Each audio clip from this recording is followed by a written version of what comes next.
Today we got to do something a little different here, and that may be throwing some of our chickens into our garden.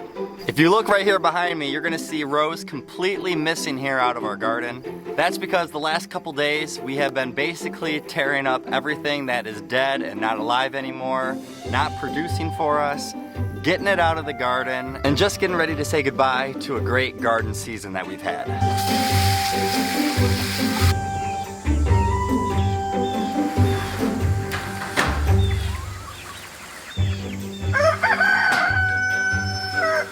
So as we've been here in the garden doing our last few harvests, there is a really bad problem kind of going on here at the end of our gardening season that we feel like our chickens are going to actually be a very big help, and maybe why we should put them in our garden. And now I know what you're probably thinking. Why would you ever throw your chickens inside the garden? Because chickens and gardens really aren't supposed to mix that well together. I mean, we have a few examples ourselves of our chickens that have been breaking out of their run every once in a while and have come and helped themselves to a little snack here in our garden like this. But now let me show you why I want to grab a few of them and actually throw them in the garden. It's because of this really big problem that's been going on. Alright, from your guys' view, there's no way that you have a really good look at this butternut squash that's down here. So let me zoom you in and you're about to see it.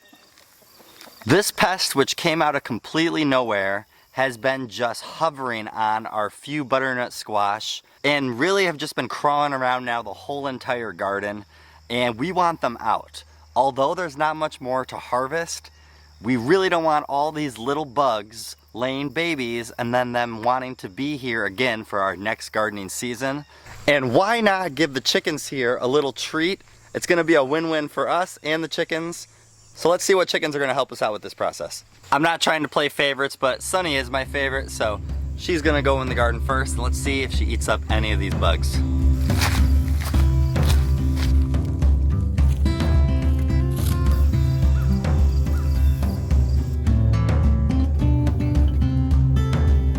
Alright, on to chicken number 2. Now we have Chickadee here. Let's see if Chickadee does any better about eating those bugs right away.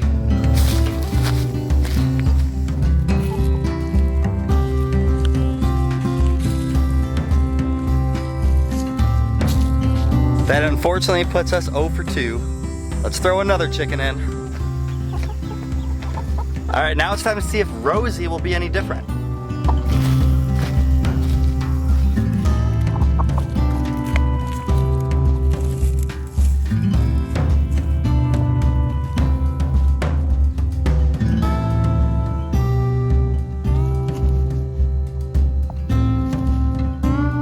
It sounds like such a wild idea putting chickens in your garden. We're only gonna have 3 chickens for right now because as many as we put in there, that's how many we need to collect and bring back. We're gonna give them about an hour right now and see how they do. But it does look like at least 2 of them right now are scratching and searching in the area that we want them to. So hopefully they are eating a good amount and some of those bugs. All right, the chickens that didn't get a field trip, we're gonna crack open this watermelon for them and they'll at least get watermelon.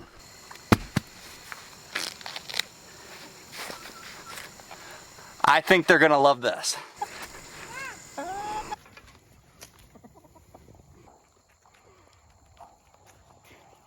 No, Sunny, what are you doing? Sunny! Well, I guess that just leaves 2 chickens now to our plan. I have no idea what made Sunny want to jump the fence. Maybe it's because I gave them the watermelon, but now we're just down to the Rhode Island Red and our Buff Orpington, Rosie, and Chickadee for this. Hopefully the 2 of them do pretty good here in the next couple of hours. Alright, what might sound unorthodox to use chickens in a garden and mesh them together like this actually isn't really weird at all. People use chicken and gardens together all the time. Sometimes maybe not just so hand in hand like this. Let me explain a few of the ways to mesh your chickens in your garden if you aren't already. One of the first ways, right here, right behind me, you're gonna see in my compost bin. This compost bin is super tied in with our garden and our chickens. First thing, we put it inside our chicken run.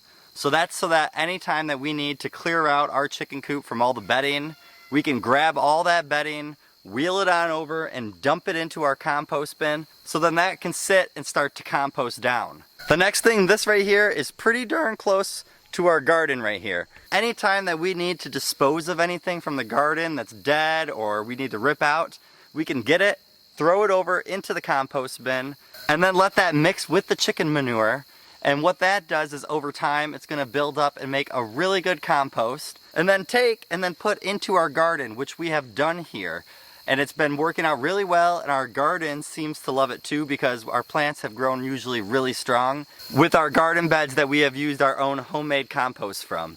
So that's one way you want to try to tie these two things in together. Other than just helping us with our compost, we have to thank our chickens for the garden as a whole anyways, because when we first ever prepped the garden, what we did is the pigs obviously tilled the whole thing for us, you guys might have known. And then after the pigs were done ripping up the whole entire ground, we put the chickens on the ground afterwards so that they can help fertilize it and also look for any bugs and get them all out of there, any of the bad ones, so that there's a little less pests to come by. So they helped prep this whole entire garden, and that was another way we were able to mesh the two things. Chickens and a garden are supposed to be together, just not all the time. It has been about a little over an hour, and I think these chickens have done so much hard work, and the sun is beating down so hard right now. They look like they are hot. I mean, come look at Chickadee over here. We might have to bring him back a little later. It looks like Chickadee is trying to get back too, so you gotta listen to what your animals are telling you sometimes, and it sounds like Chickadee needs to get back, so let's get her back. She must be hot. And we also have to get Rosie. Although she's been the hardest worker of all three of the ones we put in here, she looks like she's timing out too, so let's get her back with everyone else. Alright, let's get them both back.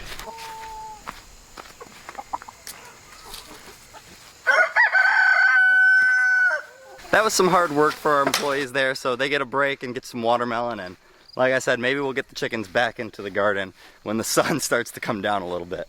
It's gonna be hard to tell how much 3 chickens for about an hour, maybe an hour and a half of working out here in the garden, how much that really deterred much of these bugs. Maybe once we're truly completely done with the garden, maybe we can let all the chickens in here and really kind of clean house and try to get as much. But for right now, what we can do is take this DE. I really don't like saying this word, but here you go. This is what DE stands for right here. And we can spread it all throughout the spots of the garden that especially we're not planting anymore, but this is also safe to put on things that you are planting. And what this will do, it will dry up any of the pest, and I think it dries them up until it kills them and gets them away. So we're gonna put a good amount of this in a lot of this area because like I said, we want no pests coming back for next year when we start gardening. We wanna get rid of all of them the best we can, and hopefully this will aid in that.